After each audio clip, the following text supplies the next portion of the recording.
2023 সালের মার্কেট কাঁপানো smartphone Samsung Galaxy S23 ultra বর্তমানে আমরা বেশ কম দামেই পেয়ে যাচ্ছি এবং আমরা আরও কম দামে ভবিষ্যতে ফোনটি পেয়ে যাব যখন কিনা আমরা স্যামসাং গ্যালাক্সি S25 আলট্রা দেখতে পাবো।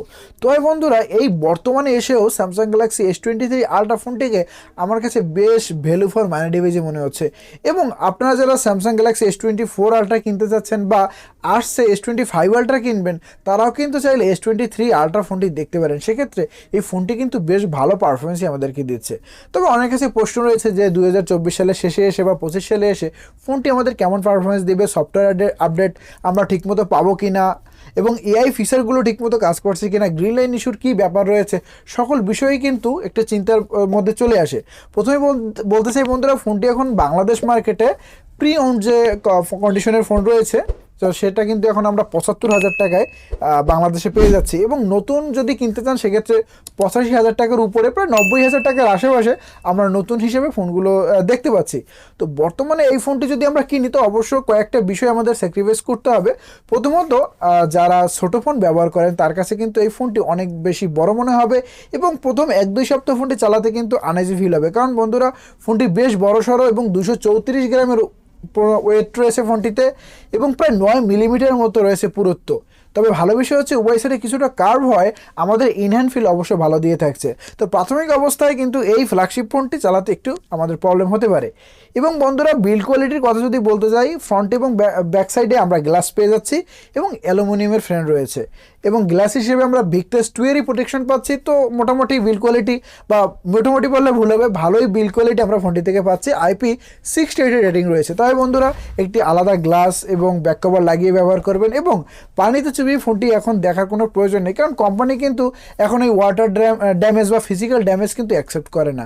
এটা শুধু আমরা মার্কেটিং স্ট্র্যাটেজি হিসেবে দেখতে পাই যে IP69 রেটিং, সেক্ষেত্রে কিন্তু আপনি সেই ওয়াটার যদি ড্যামেজ হয় আপনি সেটা ক্লেম করতে পারছেন না। তো সেক্ষেত্রে এইগুলো পরীক্ষা না করেই দেখা ভালো।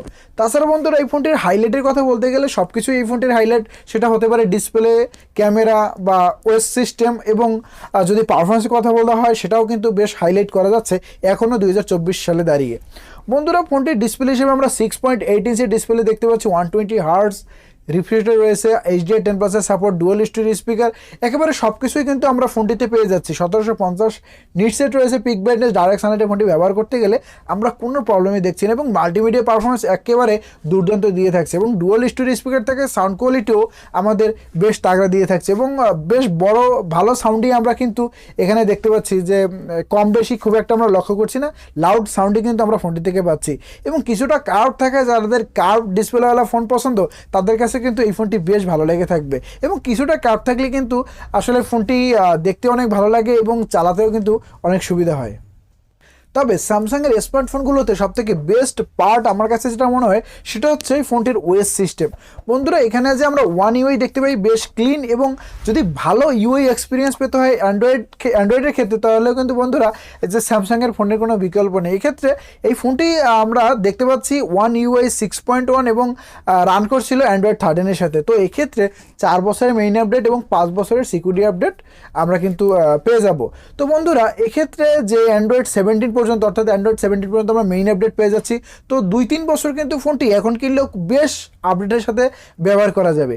এবং যে সামনে আসছে ওয়ান ইউআই 7.0 বা 7.1, সেগুলো কিন্তু অনায়াসে ফোনটিতে আপডেট দেওয়া যাবে, যেহেতু 5 বছরের আপডেট রয়েছে।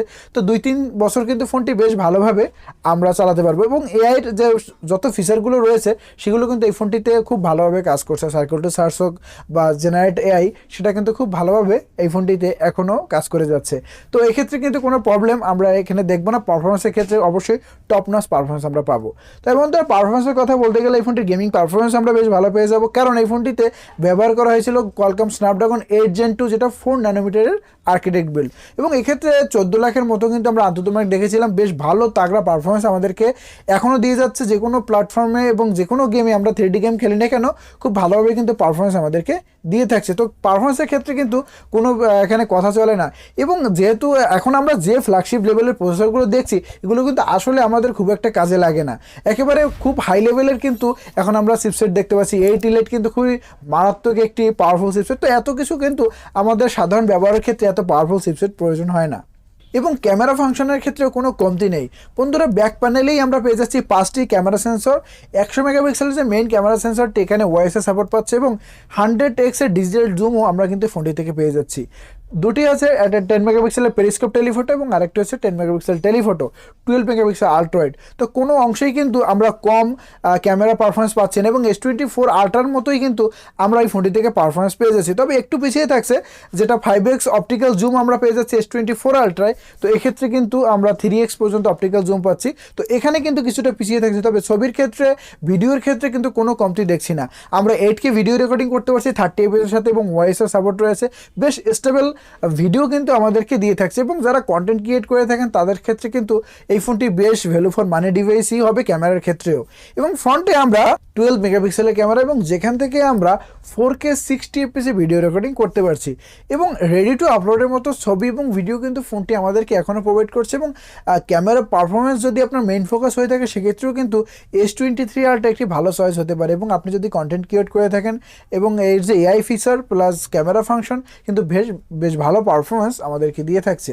তবে প্রশ্ন থেকে যে ফোনটির ব্যাটারি পারফরমেন্সের ক্ষেত্রে, ফোনটির আমরা ব্যাটারি হিসেবে 5000 mAh ব্যাটারি দেখতে পাচ্ছি এবং 45 ওয়াটের অ্যাডাপ্টার এটা সাপোর্ট করে। তো এক্ষেত্রে বন্ধুরা আমরা প্রায় 1 ঘন্টা 20 মিনিটের মধ্যে কিন্তু ফোনটি চার্জ করে নিতে পারছি এবং ওয়্যারলেস চার্জিং সিস্টেমও ফোনটিতে রয়েছে। তবে চার্জিং ব্যাকআপের কথা যদি বলি, আমরা যদি হেভিভাবেও ব্যবহার করি, হেভি গেমস খেলাই বা হেভি অ্যাপস এখানে ব্যবহার করি, সেক্ষেত্রেও 5-6 ঘন্টা আমরা কিন্তু স্ক্রিন অন টাইম পেয়ে যাচ্ছি। এবং রেগুলার ব্যবহারের ক্ষেত্রে আমরা একদিনের উপরে কিন্তু ফোনটি থেকে এখনও চার্জিং ব্যাকআপ লক্ষ্য করছি। তবে আপনি যদি প্রি অন ফোন কিনেন এবং সেক্ষেত্রে যদি দেখা যায় যে আপনার ব্যাটারিটি চেঞ্জ করা হয়েছে বা ফোনের অন্যান্য কোনো পার্টস চেঞ্জ করা হয়েছে, সেক্ষেত্রে কিন্তু পারফরমেন্স খুব একটা ভালো পাওয়া যাবে না। তো সেটা কিন্তু অবশ্যই আপনি বিচার বিশ্লেষণ করে তারপরে ক্রয় করবেন এবং নতুন কিনলে তো একেবারে কোনো কথাই নেই বন্ধুরা। তাছাড়া ফোনটির সেন্সর হিসেবে তো আমরা ইন ডিসপ্লে ফিঙ্গারপ্রিন্ট পাচ্ছি এবং এটা ultrasonic in display fingerprint sensor, তো অবশ্যই বেশ ভালো কাজ করছে। খুব সাথে সাথে টাচ করে সাথে সাথে কিন্তু